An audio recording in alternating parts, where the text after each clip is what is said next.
when she got close to me, you could smell the tequila and cigarettes on her breath. Yes, she's a lounge fly. She's there every week. Oh yeah, she's the RV park slut. All right. Well, on that note, we'll go ahead and kick this thing off.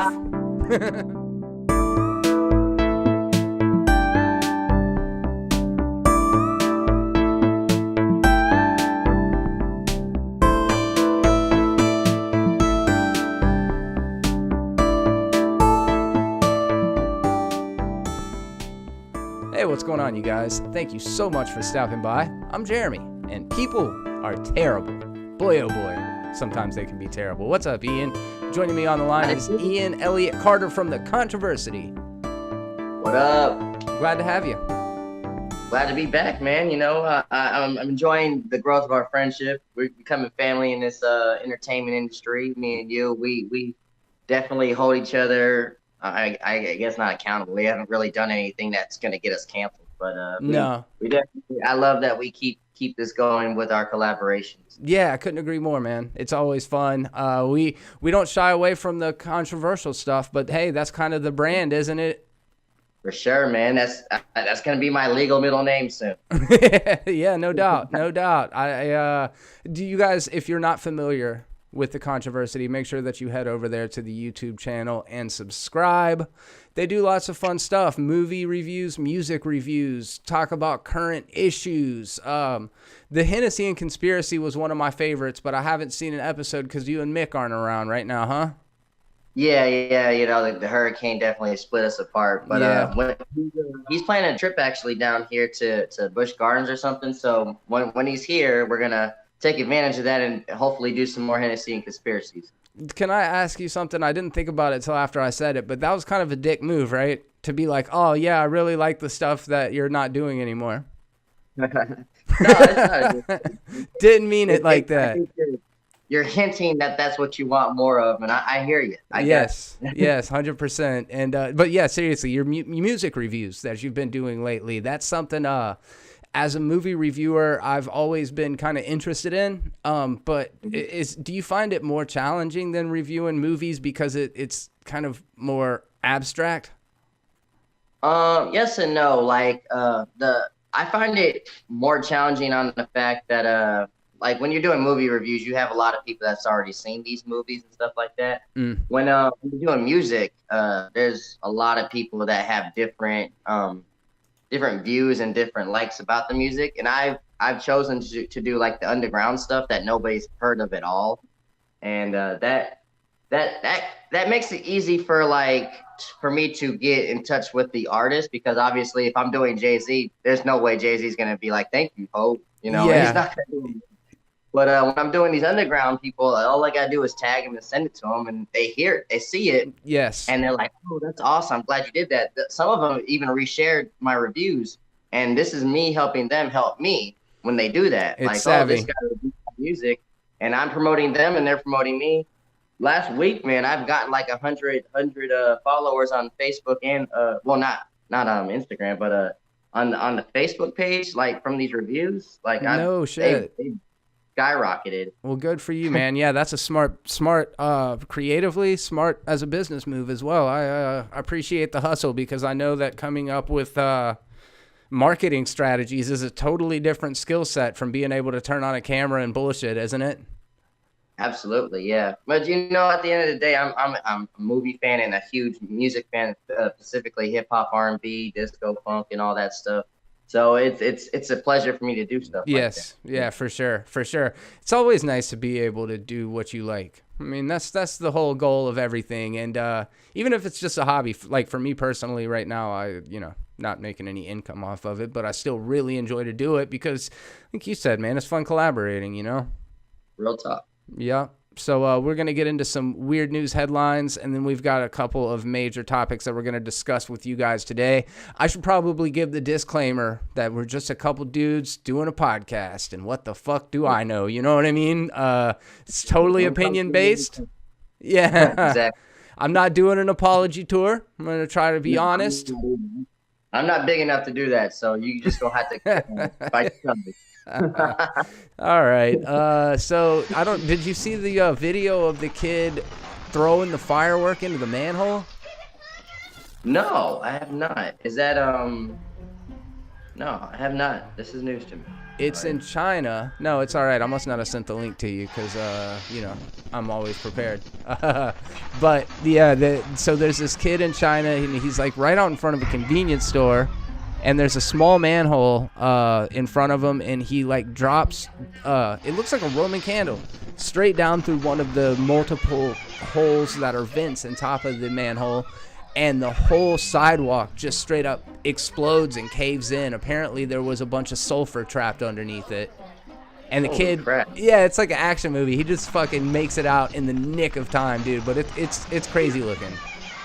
Yo, I got to see this. I'm about to watch this when we're done. That sucks. I mean, he probably had a lot of damage, but like, as me going back to my childhood, probably that would have been an epic and iconic for my lifetime. I would have just. The kid was all right, man. The kid, I mean, yeah, he survived, but daggum, like that's a hell of a story. Yeah, for sure, for sure. I've never seen anything like that, man. I thought it was crazy because the first instinct is to be like, oh, damn, he just did that with a Roman candle. And then you read the article, and I was just like, okay, that makes a lot more sense. And that's just like some dumb kid shit. Like you said, I would have done not thinking anything about the consequences. Yeah. You'd think there's poo water down there, and it'll put the Roman candle out. I mean, it is kind of an accident, but at the same time, he's fucked when he gets home or, when the police catch him.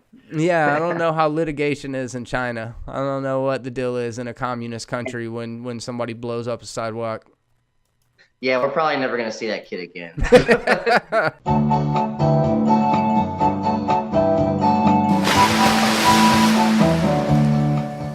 In these podcasts, I always try to get to some Florida man shit, and I came up with a pretty good one. It's a Florida girl stole Papa John's delivery car to visit her boyfriend, say police.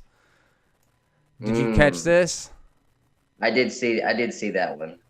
So, pretty cool headline. And at first, it's like Florida girl, 14-year-old girl is facing grand theft charges after she allegedly stole a pizza delivery driver's car early Wednesday morning. Police say... I'm sorry, go ahead. Oh, I was just going to go on a little bit more and say that this girl, Josie Bigelow, ordered 2 pizzas and had them sent to a neighbor's house. And then when the pizza man went to drop the pizzas off at the house, she runs up out of the bushes, jumps in his whip, and takes off in the thing. That's pretty gangster. That's pretty gangster. That's some James Bond shit just to get some dick. Yeah, man. That is like some shit I wouldn't do that for pussy. I mean, that is crazy.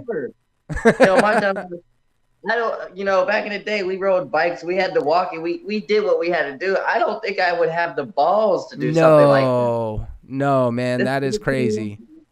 I mean, I've seen worse stuff in Florida, but like that's actually not as bad as I would, that's not as bad as stuff you would hear from Florida, but that's actually kind of, well, it's not smart. It's kind of fucking stupid. But no, I'm with you. It's kind of a cool crime. It kind of is like, it's a cool crime. Yeah. Yeah, I don't know, man. I was surprised by her moxie. And then her dad released a statement, like I guess he was talking to the news or something, and he said, I sent the cop text messages of her and her boyfriend talking about robbing people and all that. Needs a rear end whooping, that and jail. When your 14-year-old daughter needs a whooping and to go to jail, you have failed, right? I guess that's a dick move to say because you can't really control kids, but like, I've done a lot of stupid stuff, and my mom raised me right. I don't have any issues with the way she raised me. It's a good point. But there was a lot of stuff I just did on my own with, she never would have done anything or approved of anything I've done. But, that, I don't know. Sometimes you really can't control your children. You try. You try to teach them the values and stuff. But they're going to eventually steal pizza places or pizza cars and ride off with their boyfriend. Yeah, I guess it's relative. Like you said, I had pretty solid connection to my parents, pretty good, upbringing and all of that kind of stuff. But about the time I turned 14, I started fucking up real good. Like, but never on the level of like stealing or robbing or anything. Mostly just like coming home drunk and high. Say what? What's the closest you ever got to that? Was it just getting drunk and high? Oh yeah. Well, let me think. I mean, there were definitely times, like, as a kid, I would go to the flea market and I would steal pogs. You remember pogs from back in the day? Yeah, those little cardboard circle things. Little pieces of shit. Yeah. They're basically just like garbage. But yeah, they if it had an 8-ball on it, if it had a skull on it, if it had there were a couple different things that we were always looking for. We would steal a bunch of them, take them to school, and then sell them. And that was when I was probably in, I don't know, 8th or 9th grade. And that was probably as close to any sort of like racketeering or theft charges that I would have caught. How about you though? Jeremy Brand stole pogs from the flea market. Canceled. Okay. Yeah. So this is the craziest thing I think I've ever. I mean, this is the first thing that popped in my head. I might have done worse, might have done least worse, but I went to, and I was 17 or 18. I went to a party in Tallahassee when I was living in Panama City, which is an hour and a half, give or take, depending on how you're driving. And my car broke down like maybe 20 minutes before I got there. And I had to get a friend to, we had to leave the car where we were at and worry about that later. Had a friend take me to the party. And I wasn't supposed to be there. I just told my mom I was spending the night at a friend's house. Wasn't supposed to be there. And so throughout the night, we were getting drunk and we're having fun. But I realized, my car's broke down. I need to get back to Panama City and I have to work tomorrow. My crazy ass and my friends, by the way, it wasn't just me, went up to my homeboy that was throwing the party. It was like his 21st birthday. Oh, no.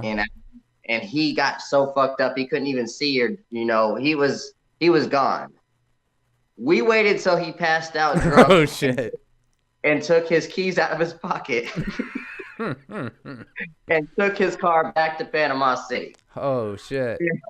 And no, everybody's so fucked up at this party, like they didn't even notice that we took this man's keys and left. So we drove all the way back to Panama City, and we came up with this idea just because he was so drunk to tell him, like, hey, thanks for letting us borrow your car. What? I would never let you do that. I was like, you were so drunk you gave us the keys. And we convinced this man that he let us take his car. Yeah, that's good. That's real good.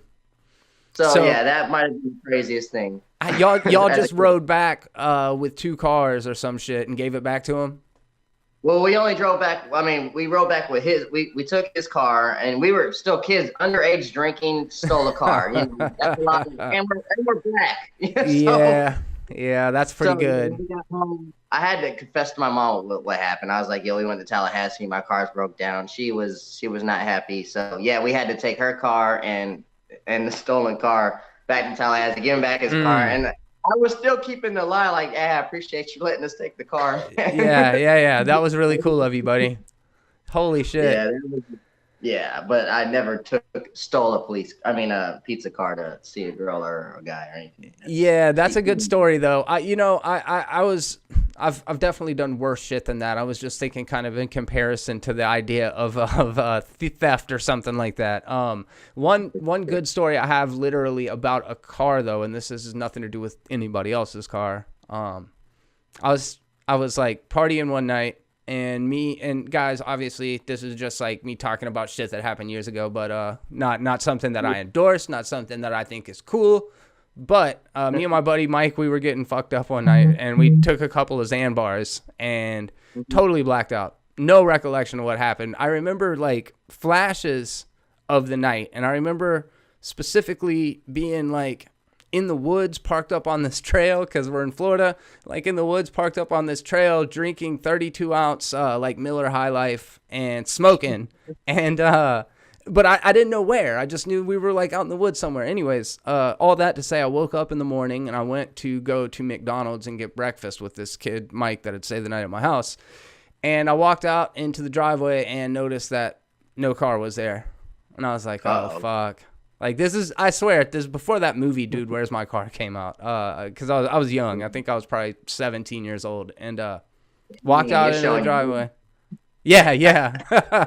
Yeah, for sure. So I didn't realize where it was at, but I knew that I was out in the woods the night before, and there's only a couple out in the woods that I would actually be at. You know what I mean? Like, there was a couple spots that I knew of. So I, with my mom, started riding around the neighborhood looking for my car. And, you know, like in a new development neighborhood, they've got the privacy fences around, not a privacy fence, a chain link fence around a retention pond. Yeah. You know what I'm talking about? It's almost like a big ass ditch. So this was before they put the chain link fence up. So it was basically just like I don't know the actual measurements of it, maybe a 40-yard by 40-yard square, completely full of sand before the water from the retention pond had gone into it. There's this big ass bowl, and my car was about halfway through it, buried up to the fucking frame. So apparently one of us was like, dude, you think we can make it? Oh yeah, we got this. Smashed. Smashed. Yeah, man. Did not make it. There's just a trail, and then it just stops. So yeah, we had to call a tow company out there and drag the car out of there. A little different. A little different story, but yeah, man, this was before cell phones. We didn't know what the fuck to do with ourselves, and man, oh man, I'm just so glad there weren't cameras there to capture the things that I did as a kid. But it's just different times, and actually that kind of ties into the topic that we're discussing today, that lack of connection between insulated communities, like places in Virginia, where most recently it has been revealed that the governor had yearbook pictures from when he was in medical school of himself and another gentleman, and it's not real clear which is the man in question. This governor's name is so it's not clear who it was in the picture as which of the characters, but one of them is a Klanman, the other is a guy in blackface. And it's kind of come out. Yeah. So I remember when I was doing the research on it, I had the name of him. His name is Ralph Northam. Ralph Northam. There's an attorney general and a governor that are being accused of this. Yes. That's insane. Yes. Two at the same time. And one is denying it, the other one is admitting to it. 100%. So it's the Maine governor, again, named Northam, Ralph Northam. He says he won't resign. But what's funny about it, as you mentioned, so ironically, via message, that it's funny this guy's a Democrat. This is not the kind of thing you typically associate with the Democratic Party. And there was a conservative, kind of fringy conservative website that published these pictures as kind of a smear campaign against him. Yeah. This is a guy that kind of has voted and enacted policies in favor of communities in need of help, and has worked with minority groups and done actually some pretty good things for the African American community in Virginia. But at the same time, this revelation comes out, and bro, this isn't like he was a 20-year-old college student. He was a 17-year-old high school student. He was like a 25-year-old man. And this is a college yearbook. So, I don't know. So then we've got this other guy, like you had mentioned. I don't know what his name is, but he came out. His name is Mark Hearing. And why don't you tell me about what happened with him? So Mark Hearing is the attorney general, and so his situation is very close to the same thing. His was in a yearbook. And he was in blackface next to a guy in a Klan outfit. Mm-hmm.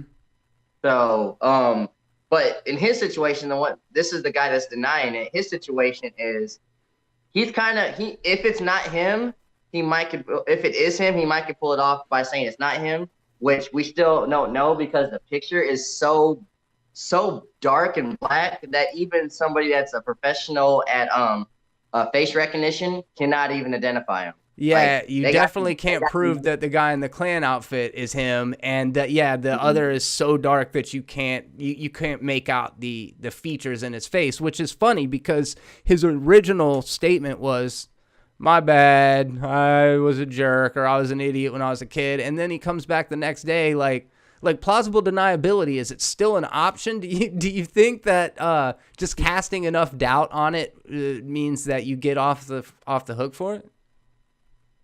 I have no idea, man. Like that's what made his complicated. Like I'm trying to put myself in another point of view. Like, I think he knew. I think it is him, honestly, to tell you the truth. But as an attorney general, I think he knows, like, y'all can't prove shit. Yeah. So deny.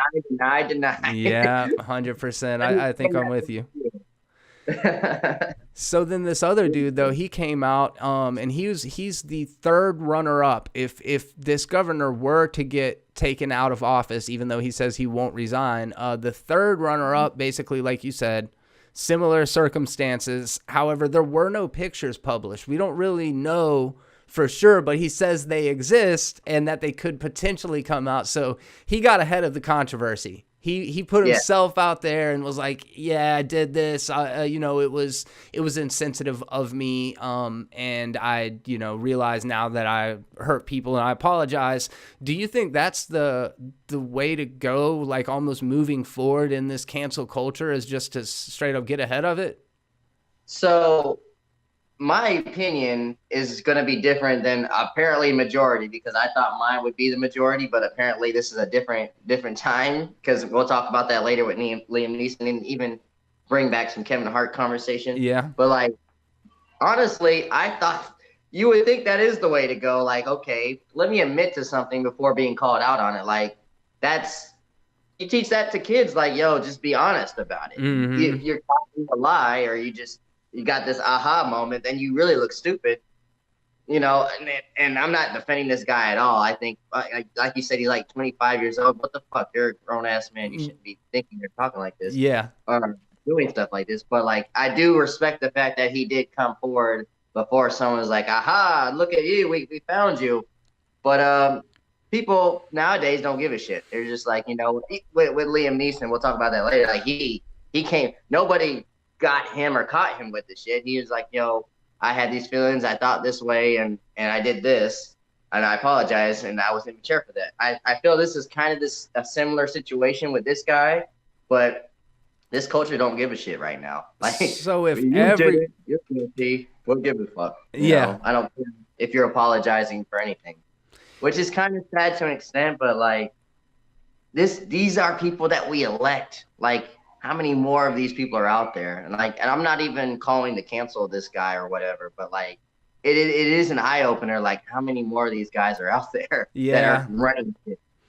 And it's crazy. It's like in Virginia, it's as far south before you touch the Mason-Dixon line as you can possibly be. So it's pretty split as far as not ideology, but almost cultures of people. And as I mentioned, kind of starting this thing off about insulation,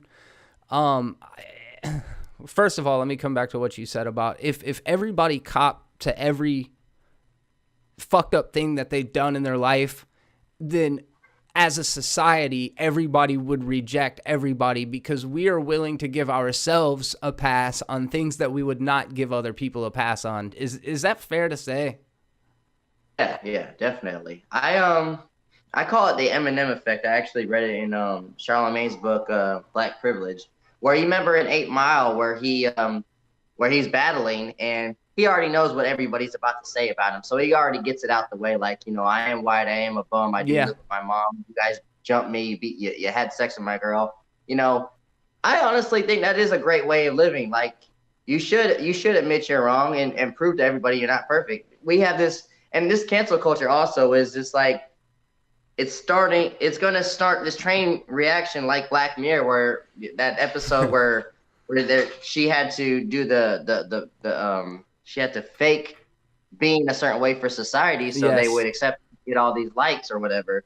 I think people are going to start doing that now, because if you're not going to act perfect, they're going to call you out. And then you're going to have this fake front all the time.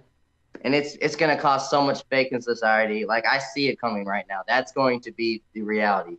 So I can't speak to it too much because I'm not super knowledgeable on it, but I know that there's basically a reputation score that's quantified in China to a lot of citizens there, which is fucking interesting, but also terrifying for sure. But to bring it back to the idea of the insulation, I do think, and this is not me trying to defend people who done this maliciously, and I can't speak to the way that it affects people emotionally, but I think that a lot of these people, maybe not these particular guys in general, but a lot of people may not know the historical context of minstrel shows and blackface, and may think that in some way that they are tributing the character or that they like this person, so they do an impression, not realizing that what they're doing is furthering racial stereotypes.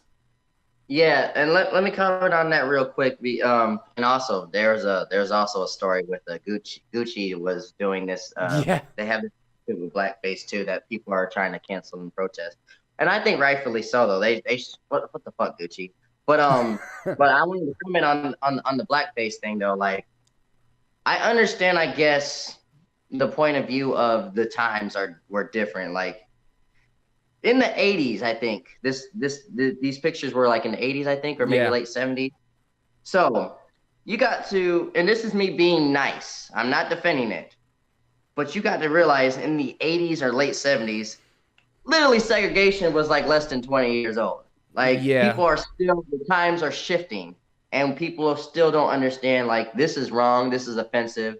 Might not be, even if these are college people, they still don't understand that because they grew up their whole life where blacks were over there, whites were over there. Yes. And, stuff like that. So this is me, looking at that point of view, like, okay, different times, but on the other side, your college, you should understand, and this is a Democrat, biggest plot twist of all, by the way, in this situation. I would think that your ideology would be a little bit more progressive. Again, time's different, but I think he should have maybe, addressed this earlier when cancel culture wasn't at an all-time high. Maybe in the 90s, people are more aware to this stuff. So that's my opinion on that. It's tough because as you said, it's like they kind of should have known better, but I do believe that there is just sometimes a lack of understanding, and I don't know whose job it is to educate people, but I do believe that there is always room for growth, and that people can fuck up, and that people can do things that are not smart so that they learn to be more smart. Like, for example, I'm probably not gonna drive on Xanax through retention ponds anymore, you know what I mean? Probably not gonna steal pogs anymore. Should I be punished for something that I did years ago? I mean, hey, it was still illegal then, so I mean, maybe there is room to debate, but I feel like the experiences that I've had since then were consequence of mistakes that I made prior to that. Of course, man, I definitely agree. Damn, there was something else I was about to say. That I wanted to add too, when you mentioned the China marriage thing, the rating system, that boy that blew the place up, definitely, he's got a low score now. They bumped his reputation credit down quite a bit. Yeah, this kid is a liability. Yeah, that's for sure. So, do you think that it's commendable? I don't know if you want to use the word commendable. Do you think that there's anything respectable about the fact that he refuses to step down despite the controversy, or do you think that that's bullheaded or disrespectful of him to stay in office? Well, like I said, I do, and like this culture is going to probably disagree with me, but I do respect the fact that he finally did. I don't respect the fact that it took so long because, like I said, like, why this? You're only doing it now possibly because of how of a rise cancel culture is. But I do respect that he did it before he got called out on it, which it might have been out of fear or might have been out of like, this is the right thing to do. I don't know, but I think we all should do that. Like, why? Why wait till somebody calls you out to admit that you're wrong? But it's different times. Well, people don't care. No, they don't. And that's a good time to transition into the Liam Neeson. I'll tell you a story. This is true. I'm not going to use any names, but I was away in a Making bag, and She told me she had been raped, but she handled the situation of the rape in the most extraordinary way. But my immediate reaction was, I asked, did she know who it was? No. What color were they? She said it was a black person. I went up and down areas with a cosh, hoping I'd be approached by somebody. I'm ashamed to say that. And I did it for maybe a week, hoping some black would come out of a pub and have a go at me about something, you know, so that I could kill him. I don't think people are understanding the contents of this story. They're just reading the headline and just like, all right, it's time to cancel Liam Neeson. I think it's the most like out of context story I've ever heard. And it's going on as too long. It's going on too long. Yeah. And I feel bad for the guy.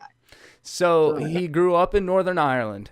And obviously, as you mentioned, times were a little different. People were a little different. Talk about insulation. I didn't realize there were black people in Ireland until this fucking story. That's what I thought too. I thought like he might have asked like what was the color of the person just because like okay there's like 5 of them here. Yeah, that narrows it down.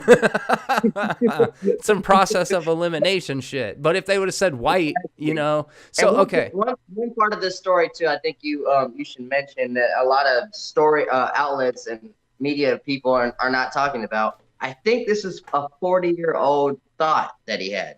40 years ago, I think this happened. So catch us up real quick. What happened?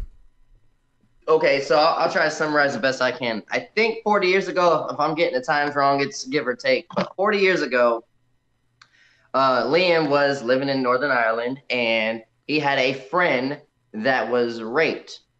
So he was outraged, obviously, because he loves this person. It was a good friend of him, and he asked the color, the race of the person that did that. This is where a lot of people are upset. Like, why would you even ask that? Like, it's a human being at the end of the day. So I understand the outrage about that. Okay, so he asked if he knew who it was first, and then she said no, and then he asked the race. I guess doing his little Liam Neeson taken thing where he's doing his investigation of who I need to kill. Yeah. So he finds out the race of the person was black. So he went on for a whole week, just like so angry of rage, like just so he can kill one of them, just to take his anger out on that situation on a random person that was black. He never went along, like never went through with it, because eventually he came to the senses, like, you know, what am I doing? This isn't me. This isn't right. Like I should not just start shit with random black people just because of one stupid black person that did something wrong to someone I love. Rage, understandable. Like if you can't relate to why he's angry, there's something wrong with your morals. Now, the subject of singling out black people, we could talk about that in a second. But that's basically the story. Like he was enraged about a black person raping his friend, and he went to pursue black people to get his anger out, and then he realized he had a coming to Jesus moment. Like, this is wrong. What am I doing? This is not me. Never again. Changed my life around, and now that's his woke moment, I guess. But, so yeah, he was on a press tour for this new movie called Pursuit when this came up, and they basically asked him how he got into the headspace to be this character, and he revealed this story, which is pretty heavy for an interview. It's pretty heavy to just drop on somebody when typically at these junkets people have X amount of minutes to talk to them and to get their details. So I'm sure they weren't anticipating getting this kind of story from him. And it's a shocking story. You know, it's not so much that it's crazy that it happened, because it's not. This is not exclusive. Like, horrible shit happens out of racially motivated crimes that it has for years. White people have singled out black people for forever. So this isn't new. What was so shocking about it is to hear somebody of that stature and somebody that we don't perceive in that light to come out and admit to feelings that don't align with the way that we see him. And as you said, like, it wasn't that even like he didn't even really. Oh, I guess I'm sorry. I was about to say something wrong, but yeah, he did admit to it, like you said. But it's not like they caught him in the act. Correct. Of like he came out to this interviewer like he was in a therapist office. Like 100%. Yeah, like that's also something different. You never really see that. It's usually people like the Kevin Hart situation where they found old shit. Oh, protest 10 years ago, Yeah. But this is him like talking, reflecting of a time that happened in his life. And I think he was trying to make the point too of like, this is where he, as a character, gets this motivation. He comes back to that time where he thought that way and he was ready to do his thing. Think about like the movie Taken. He's probably thinking this the whole time when he's trying to avenge his daughter. Yes. Like, okay, this black guy. I'm ready. It's fucked up, right? The story is fucked up. There's nothing good about the idea of what he did, but I kind of got to agree with you that it was so long ago and he didn't act on it that we can't really like hate the man or disavow the man because of it. Actually, fuck it. You can if you want to, but I'm not going to choose to because of something like this. There's a lot. Look, we live in the state of Florida where George Zimmerman is wandering around. No like, shit. For what he did. For shooting a child, is stupid. Like, and we have the president in the house. We can talk about that all day, but like there's so many people out here that, in my opinion, deserve this cancel culture shit. Yeah. But we're taking up all of our energy on people like Liam Neeson and Kevin Hart. And and Terry Crews is getting shit right now. I'm glad you brought that up because I wanted to kind of take it there. Terry Crews put out this very eloquent tweet, basically that like everybody has the potential for great good or great evil. I'm paraphrasing. Everybody has the potential for great good or great evil. This was Liam Neeson's fork in the road, basically, that he had a choice to make and that he went and erred on the side of righteousness as opposed to succumbing to his own dark impulses. And Wale came out in opposition of this, and it's not that he doesn't have valid points. He's 100% right. Like, people can be up in their feelings about it. Like, it's just, I feel like that's the kind of emotional-based logic that got Liam Neeson in this hot water in the first place, is that he was reacting on his heart instead of on his intellect, Yeah. And I want to say something like about me personally, and this what I'm about to say is younger than the Kevin Hart situation and way younger than the Liam Neeson situation. Yeah, this was when my child was 1 or 1.5. My child's about to be 7 years old, so this is less than 7 years old. I once said out of anger about my baby mother, when we were fighting, I would never date a black woman ever again. I hate black women. I said that. Guess what? My mother is black. The woman right now I'm dating is black. Obviously I did not mean that. I said it out of anger. Yes. Nobody is perfectly correct when they're angry. And I regret that to this day. I was like, why would I say something like that? I never even made that. I love women in general. I don't only have a preference on that. I just love beautiful women. I love, but out of anger, I singled her race out, thinking that they all act the same way because of a situation that me and her were going through. And I'll say it right now before people want to cancel me. I apologize. It's not me right now. It's not how I think. It wasn't even me back then. Right. I didn't even know why I even said that. Like, it's just some dumbass shit that was on my mind. And yes, that takes a lot to admit something like that. And I think it will be shocking to people. Certain people would be shocked by that. However, those people have still had those moments. It's just easier to point at somebody else and be like, that person's fucked up. That person's life, they're not living right. They're not doing, whatever thing that they're supposed to be doing, because it's easier than looking at yourself in the mirror and realizing that we're all so flawed and that we've all done and said shit out of anger. And like you said, it wasn't even you back then. It's like either you're trying to hurt the person and you throw out the most fucked up thing you can, or in the moment you're just your better judgment is clouded and you act on, as we said, on emotional impulse. Obviously what Liam Neeson did was fucked up, but he never tried to position it as being something that was anything other than fucked up. So I feel like if he would have been talking about it fondly, you know what I'm saying? Like, oh, this one time when I was a kid, I was going to fuck up some black people. But he was saying it in a remorseful tone. And I would have probably agreed with the cancel culture on that if he said it like that. Yes, 100%. And I think that from a PR perspective, it was fucking retarded for him to even get into all of that. Yeah, he probably should have kept that one to himself. I mean, so fuck. I respect his honesty, and I love his his coming to Jesus moment, his redemption, and I respect that he doesn't feel that way or think that way anymore. But yes, that might have been something you tell your therapist, not an interviewer that you've never met in your life. No that's recording shit. For them to see. No shit. What a crazy thing to do. Like, that is just almost career suicide these days. And it'll be interesting to see how he bounces back, but it looks like even the critics are liking Cold Pursuit pretty good. So yeah, it doesn't seem like it's going to be that big an issue. As you were talking, I was looking at the reviews for Pursuit, and it's actually doing pretty good. You know, is it sitting at like a 78 or some shit? Yeah, well, let's see here.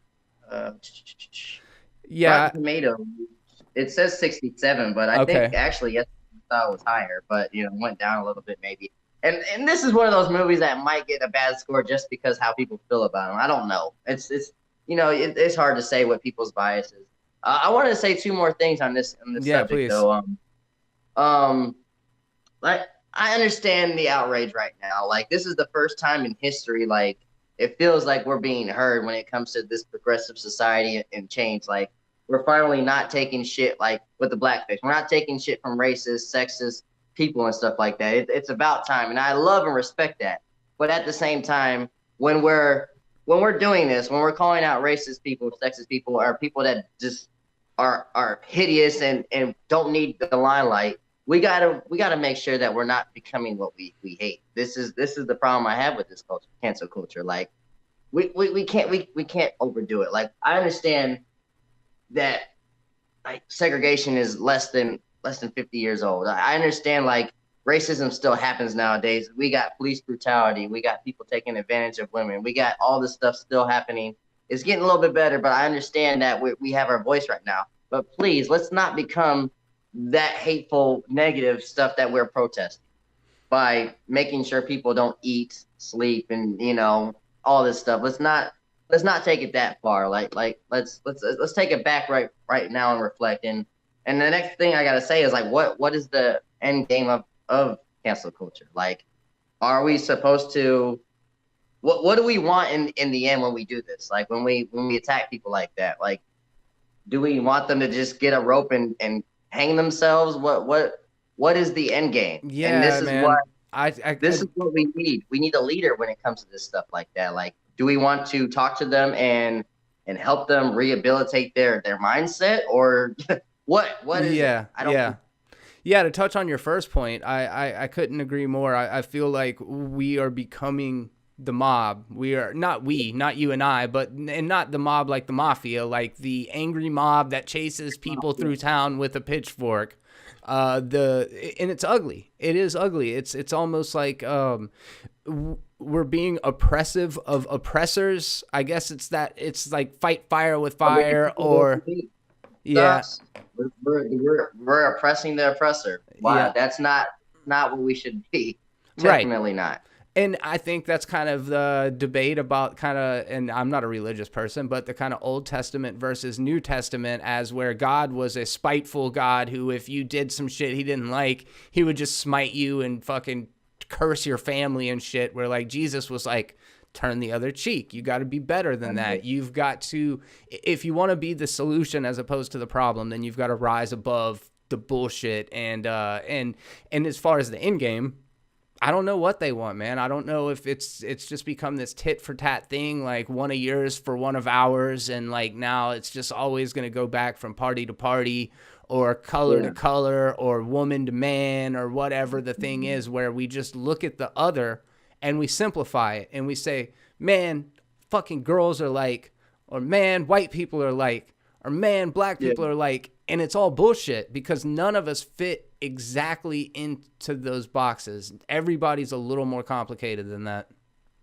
It's getting scary, man, because I honestly think, and it's fact, that people are literally getting up in the morning, getting online, like, okay, what is my fake outrage for today? Yeah. Who am I going to protest today? Who am I going to call out today? And it's like, this is now your full-time job, and this is getting scary. Yeah. Everybody's a target now. Like me and you right now, we're doing this could be like, oh, let's not act like Jeremy Branch is a perfect person. Remember when he did drugs and he took the car and rammed it into the whatever? Yeah. Take away his license. Make sure he doesn't eat. Yeah. Shove his face down the toilet. Cancel. Yeah. No shit. So, I mean, what do you think? I mean, is it a combination of people wanting notoriety, people wanting to do that tribal thing? I mean, I don't think at the end of the day that virtue signaling really does anything constructive to move. I don't know. Maybe that's not fair. Maybe virtue signaling is the way that we educate other people, but there's got to be something we can educate people without destroying them. Yes. Yeah. That's the main thing about this cancel culture. Like this is why it's stupid, and we need to like. I think they have a good idea, but I think canceled is just going a little too far. But I think you got a good idea when it comes to like these blackface people or the even Kevin Hart situation. As much as I disagree with like how people handle that, but I do agree that maybe the topic of masculinity and people like trying to abuse their children because they do like feminine type stuff. Yeah. I do think that that's a decent subject to come across. But I think it's all getting like you have the moment to have this teachable moment. Like this is probably not the best way to handle this situation when your child is doing that. No, it's all glossed on Kevin Hart as the person, not succeeding at all in anything we do. We got to stop everything he does. Yeah. So I think that's what I'm saying. I think like half of it, like it could start a great conversation, but you're not focusing on the right things. You're focusing on that person, and you want to just kill him. Yeah, that's a really good point. I think you brought some really good insight to this conversation. It's interesting. I think that what people do is try to oversimplify, and I think at least you're willing to look at the other perspective and say, hey, maybe this isn't right, but maybe it doesn't. And I think nuance is what we just desperately need right now. So I appreciate you having the conversation with me. It's always a pleasure, and we got to get up and do it again soon, right? Always, man. And I gotta have you on my show soon, man. I haven't really got anything planned because I have pre recorded stuff that I'm throwing out there. But like, whenever we come up with a good idea, actually, you know what? I think I wanna review possibly Endgame when it comes out. I want to do a review with you. Let's do it, man. Let's do it. That sounds fantastic. Real talk, man. It was a pleasure being on the show, man.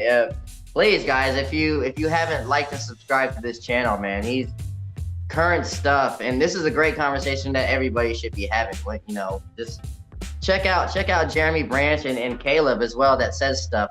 Shout out to Caleb, man. Yeah. And I'm glad he's doing better with his cancer.